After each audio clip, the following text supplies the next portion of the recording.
Здравствуйте, ребята! Это Наташа. Я рада вас снова видеть на своем канале. Приготовьтесь слушать. Устройтесь поудобнее. Кстати, вы уже заварили себе чай или кофе? Нет? Как же так? Обязательно заварите себе кофе или чай.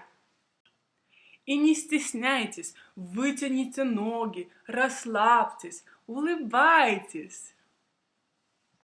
Сегодня я расскажу вам о одной русской пословице. Рассказ будет довольно длинным, потому что я объясню вам смысл этой пословицы при помощи своего собственного примера. Итак, пословица гласит: терпение и труд все перетрут. Как вы думаете, что это значит? Эта пословица значит, что для того, чтобы что-нибудь достичь, нужно быть терпеливым, не сдаваться, работать над своими целями. Мне кажется, что вам будет намного легче понять смысл этой пословицы, если я приведу вам свой собственный пример. Когда у меня появилась идея делать видео для иностранцев, изучающих русский язык, то есть для вас, дорогие мои, мне казалось, что это будет очень легко. Я думала, что там, русский мой родной язык, просто включу камеру и буду что-то говорить, и все будет в шоколаде. Хотелось бы, чтобы все было так легко. Но оказалось, что все очень даже сложно. Вначале я совсем не понимала, что и как делать. И если бы я не верила в пословицу «терпение и труд все перетрут», то вы бы сейчас не смотрели этого видео. Начнем с самого начала. Да, проблемы у меня начались с самого начала. Я села записывать видео, и у меня появилось странное чувство. Это было чувство неадекватности.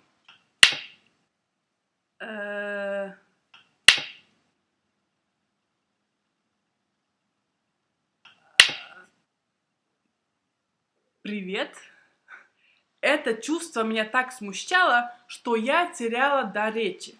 Я чувствовала себя странно, глупо. Согласитесь, это странно говорить с камерой. Ведь она вам не ответит, она никак не реагирует на ваши слова. В нормальной ситуации, когда у вас есть собеседник, говорить намного легче. Потому что вы видите реакцию своего собеседника, и эта реакция вас мотивирует говорить дальше. Или ваш собеседник также может у вас кое-что спросить. Например: «О, я этого не знал, объясни мне поподробнее». Камера у вас никогда такого не попросит. Потому я решила готовить текст заранее. Без текста, без обдуманных пунктов, я бы сказала бы 2 предложения и ждала бы реакции от камеры. Именно поэтому первые видео давались мне с огромным трудом. Я их записывала очень долго. Ах да, у меня есть маленький сын, который начинал скучать без моего внимания, потому кричала где-то в середине предложения.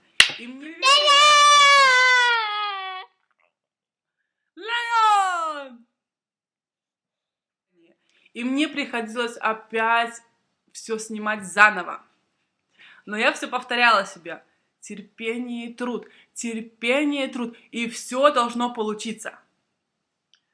Как вы понимаете, мои записи были очень хаотичными. Их надо было отредактировать перед тем, как загружать на YouTube. С этим у меня была уйма проблем. Во-первых, надо было найти программу, с которой я могла редактировать видео. Во-вторых, нужно было разобраться, как редактировать. Никто не пришел и не показал мне, что и как делать. Я пробовала разобраться сама или искала информацию в интернете. Сейчас, мне кажется, это довольно просто.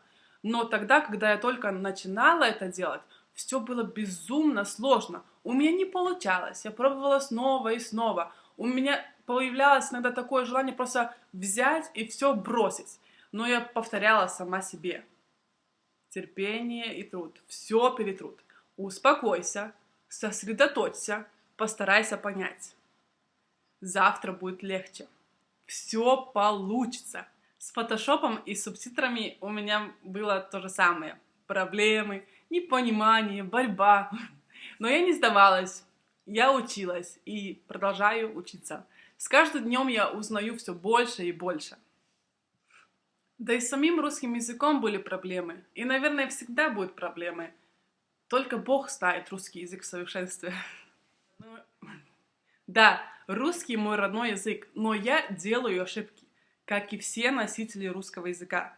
Поверьте мне, сами русские делают ошибки в произношении и в правописании. Например, они пишут «а» там, где должно быть «о», или пишут мягкий знак, где его совсем не надо писать. Есть люди, которые делают много ошибок, и есть люди, которые делают мало ошибок. Я хочу принадлежать к той группе людей, которые делают мало ошибок. И я работаю над этой целью. Я повторяю грамматику русского языка, потому что школу я уже давно закончила, и многие правила я совсем забыла.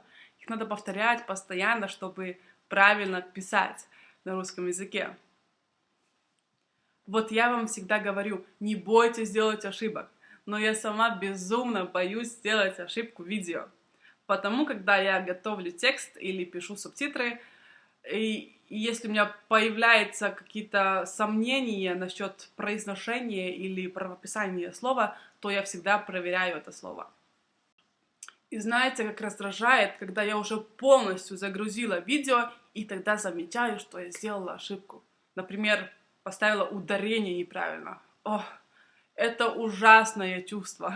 Поверьте, это так ужасно. И тогда появляется такая мысль: я никогда не научусь. И это очень плохая мысль. Ее надо выкинуть из головы. Терпение и труд все перетрут. Нужно быть благодарными своим ошибкам, ведь они помогают нам учиться. Думайте так: да, я сделала ошибку, но благодаря этой ошибке я узнала что-то новое сегодня, и в следующий раз я сделаю это лучше. Ребята, я знаю, что учить русский язык сложно, и иногда вам просто хочется сдаться. Я могу представить, какие мысли иногда приходят к вам в голову. Например, это не для меня, у меня не получается, я никогда не смогу звучать как русский, и вообще у меня даже нету с кем поговорить по-русски. Зачем я начал учить русский язык? Ребята, это все чепуха. Забудьте об этом. У вас все получится. Помните, терпение и труд все перетрут. Работайте над своими целями и желаниями. Вы можете достигнуть все. Я уверена, что вы будете хорошо говорить по-русски. И когда вы будете говорить по-русски, вы будете безумно благодарны самим себе за то, что не сдались в тяжелые моменты. Так что, ребята, не сдаемся, учимся, работаем. Ребята, это все, что я хотела вам сегодня рассказать. Пожалуйста, оставляйте комментарии. Вы уже знаете, что для меня очень важно знать ваше мнение, так что пишите. Также, если вам это видео понравилось, то ставьте лайк и делитесь этим видео в социальных сетях. Также я приглашаю всех тех, кто еще не подписался на мой канал, подпишитесь, и вы больше никогда не пропустите новых интересных видео. С вами была Наташа. Увидимся в следующую пятницу. Пока!